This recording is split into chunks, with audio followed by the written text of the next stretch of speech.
नमस्कार, ये आकाशवाणी पटना है। अब आप राकेश कुमार सिंह से प्रादेशिक समाचार सुनिए। पहले मुख्य समाचार।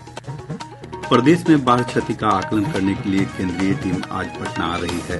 प्रभावित क्षेत्रों का दौरा कर टीम सौंपेगी अपनी रिपोर्ट। प्रधानमंत्री नरेंद्र मोदी आज वीडियो कॉन्फ्रेंसिंग के माध्यम से दरभंगा एयरपोर्ट के नए सिविल इनक्लेव का शिलान्यास वर्चुअल मोड में करेंगे। पानी की बड़ी बोतल, कॉपी और साइकिल होगी सस्ती, जीएसटी मंत्री समूह ने बैठक में लिया निर्णय। और भोजपुर तथा बक्सर जिले से 11 करोड़ रुपए मूल्य के हाथी दांत के साथ 10 तस्कर गिरफ्तार। और समाचार विस्तार से। प्रदेश में हाल ही में आई बाढ़ से हुए नुकसान का आकलन करने के लिए एक उच्च स्तरीय अंतर मंत्रालयी केंद्रीय टीम 3 दिवसीय दौरे पर आज पटना पहुंचेगी। 7 सदस्यीय टीम का नेतृत्व गृह मंत्रालय के संयुक्त सचिव पार्थ सारथी कर रहे हैं। राज्य के आपदा प्रबंधन मंत्री संतोष कुमार सुमन ने बताया कि टीम आज और कल प्रभावित इलाकों का दौरा करेगी। इसके अलावा 22 अक्टूबर को यह दल राज्य के अधिकारियों के साथ बैठक करेगा। बैठक में बाढ़ के कारण हुए नुकसान को लेकर विभिन्न विभागों के अधिकारी अपनी राय रखेंगे। उन्होंने कहा कि तटबंधों, सड़कों, इमारतों, फसल, बिजली आपूर्ति लाइनों को भारी नुकसान के मद्देनजर राज्य सरकार ने केंद्र से 3,638 करोड़ रुपए की राहत और सहायता मांगी है। श्री सुमन ने कहा कि इस सहायता का उपयोग बाढ़ क्षतिपूर्ति, फसल क्षति मुआवजा प्रदान करने और बाढ़ के दौरान ध्वस्त हुई अन्य संरचनाओं को बहाल करने के लिए किया जाएगा। केंद्रीय टीम हमारे पास आ रही है, जो 7 सदस्यीय केंद्रीय टीम आ रही है। श्री पार्थ सारथी जी संयुक्त सचिव गृह मंत्रालय के हैं। उनके द्वारा जो 20 तारीख को, 21, 22 को दौरा करेगी बाढ़ प्रभावित क्षेत्रों में, और 22 तारीख को यहाँ ऑफिशियल मीटिंग होगी। उसके बाद आकलन होगा और वो आकलन कर करके केंद्र सरकार को भेजा जाएगा। गौरतलब है कि इस साल अगस्त और सितंबर महीने में करीब 30 जिले बाढ़ से प्रभावित हुए थे। गंडक और कोसी नदी के जलस्तर में अभूतपूर्व वृद्धि के कारण उत्तर बिहार में व्यापक क्षति हुई थी। प्रधानमंत्री नरेंद्र मोदी आज वीडियो कॉन्फ्रेंसिंग के माध्यम से दरभंगा के एयरपोर्ट के नए सिविल इनक्लेव का शिलान्यास वर्चुअल मोड में करेंगे। हमारे संवाददाता ने बताया कि शिलान्यास समारोह को लेकर दरभंगा में भी एक कार्यक्रम आयोजित किया गया है। उप मुख्यमंत्री सम्राट चौधरी, उप मुख्यमंत्री विजय कुमार सिन्हा, दरभंगा के सांसद गोपाल जी ठाकुर के अलावा कई गण्यमान्य लोग उपस्थित रहेंगे। दरभंगा का हवाई अड्डा उद्घाटन के बाद 4 साल से भी कम अवधि में देश का सफलतम हवाई अड्डा साबित हुआ है। नए सिविल इनक्लेव के बन जाने से हवाई अड्डा का विस्तार होगा और यहां पर यात्री सुविधाएं बढ़ जाएगी। 2020 में दरभंगा हवाई अड्डे की केंद्र सरकार की महत्वाकांक्षी योजना उड़ान के तहत शुरुआत की गई थी। यह फिलहाल उत्तर बिहार के 14 जिलों के सुगम हवाई आवाजाही के महत्वपूर्ण केंद्र है। यह मिथिला क्षेत्र के अलावा पड़ोसी देश नेपाल और पड़ोसी राज्य पश्चिम बंगाल के लोगों को भी सेवा प्रदान कर रहा है। आकाशवाणी समाचार के लिए दरभंगा से मैं मणिकांत झा।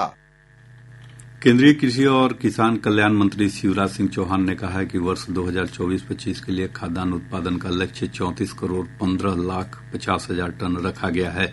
उन्होंने नई दिल्ली में रबी सीजन 2024 के लिए राष्ट्रीय कृषि सम्मेलन का उद्घाटन करते हुए कहा कि किसानों का कल्याण सुनिश्चित करने के लिए केंद्र और राज्य सरकारों को एक साथ मिलकर काम करना चाहिए। दलहन और तिलहन में देश को आत्मनिर्भर बनाने का संकल्प प्रारंभ किया है और इसलिए हमने किसानों को सबसे पहली शर्त है अच्छा बीज देना। अच्छे बीज देने के लिए मिनी किट प्रदान करने का एक अभियान प्रारंभ किया है। श्री चौहान ने कहा कि उत्पादकता बढ़ाने और रसायनों तथा उर्वरकों पर निर्भरता घटाने के लिए जैविक और प्राकृतिक कृषि की ओर बढ़ने की आवश्यकता है।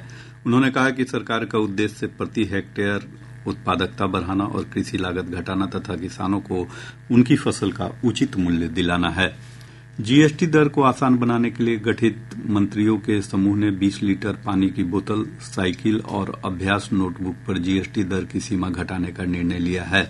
समिति ने सावधिक जीवन बीमा प्रीमियम और वरिष्ठ नागरिकों के स्वास्थ्य बीमा पर जीएसटी पर छूट के संकेत दिए हैं। इसके साथ ही महंगी कलाई घड़ी और जूते पर टैक्स बढ़ाने का भी सुझाव दिया है। उप मुख्यमंत्री सम्राट चौधरी ने बताया कि मंत्री समूह लोगों को राहत देना चाहता है।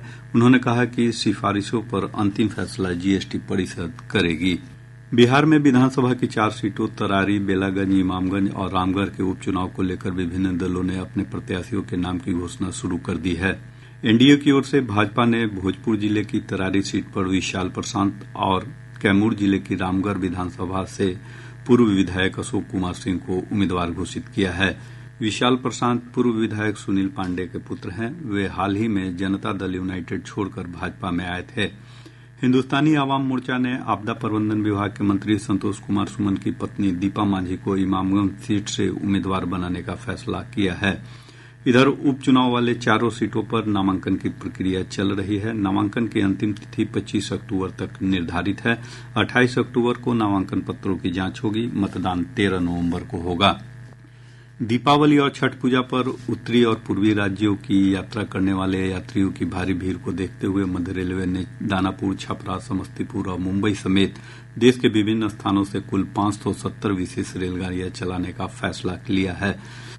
मध्य रेलवे के अनुसार उत्तर की ओर जाने वाले यात्रियों के लिए दानापुर, गोरखपुर, छपरा, बनारस, समस्तीपुर, आसनसोल, अगरतला, संतरागाछी और अन्य स्थानों के लिए 378 रेलगाड़ियां चलाई गई हैं। यात्री इन गाड़ियों की पूरी समय सारणी www.indiarail.gov.in पर प्राप्त कर सकते हैं और NTES ऐप से भी जानकारी डाउनलोड कर सकते हैं। आज अंतर्राष्ट्रीय वायु यातायात नियंत्रण दिवस है। पहली बार यह दिवस 20 अक्टूबर 2012 को मनाया गया था और उसके बाद से हर साल इसी तारीख को मनाया जाता है। यह दिवस विमानन उद्योग के उन गुमनाम नायकों को याद करने का दिन है जो लोगों की हवाई यात्रा को सुरक्षित और कुशल बनाना सुनिश्चित करते हैं। ये अधिकारी प्रतिदिन हजारों उड़ानों का संचालन करते हैं। उड़ान से लेकर लैंडिंग तक सब कुछ समन्वयित करते हैं। प्रादेशिक समाचार आप आकाशवाणी पटना से सुन रहे हैं। ताजा समाचारों के लिए आप हमारे एक्स हैंडल AIR_News_पटना पर जा सकते हैं। वन्य जीव अपराध नियंत्रण ब्यूरो नई दिल्ली की टीम ने भोजपुर और बक्सर जिले से 11 करोड़ रुपए मूल्य के 45 किलो हाथी दांत के साथ 10 तस्करों को गिरफ्तार किया है।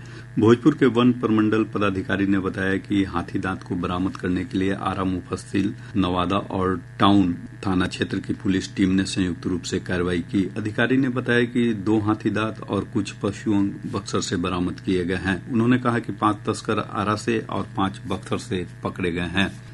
मुंगेर जिले में साइबर अपराधी पुलिस अधीक्षक के कर्मचारी और अधिकारी बनकर फर्जी कॉल कर लोगों से ठगी कर रहे हैं। पुलिस अधीक्षक सैयद इमरान मसूद ने बताया कि मामले की जानकारी मिलते ही जांच शुरू की गई। उन्होंने बताया कि गंगटा थानाध्यक्ष को प्राथमिकी दर्ज करने का निर्देश दिया गया है। ऐसा कुछ सूचना हम लोगों को प्राप्त हुआ है कि जिसमें SP ऑफिस के नाम से कुछ व्यक्ति लोगों को फोन किया जाता है और उन व्यक्ति जो है वो किसी केस का मुदाले होते हैं और उनसे बात की जाती है कि ये बोला जाता है कि हम SP ऑफिस से बोल रहे हैं और आप केस खत्म कराना है तो आप हमको 5,000 रुपए ऑनलाइन के माध्यम से ट्रांसफर कर दें। तो हम लोगों ने उस पर त्वरित कार्रवाई करते हुए अभी केस दर्ज किया है और इसमें मीडिया के माध्यम से आम जनों को एक अपील भी करना चाहेंगे मुंगेर पुलिस की ओर से कि ऐसा अगर कोई भी कॉल आपको आता है कि जिसमें आपको बताया जाता है कि SP ऑफिस से हम बोल रहे हैं और केस मैनेज करने के नाम से या केस को दबाने के नाम से हम आपको ठगने के उद्देश्य से ये करता है, इसमें SP ऑफिस का कोई भी लेना देना इससे नहीं है।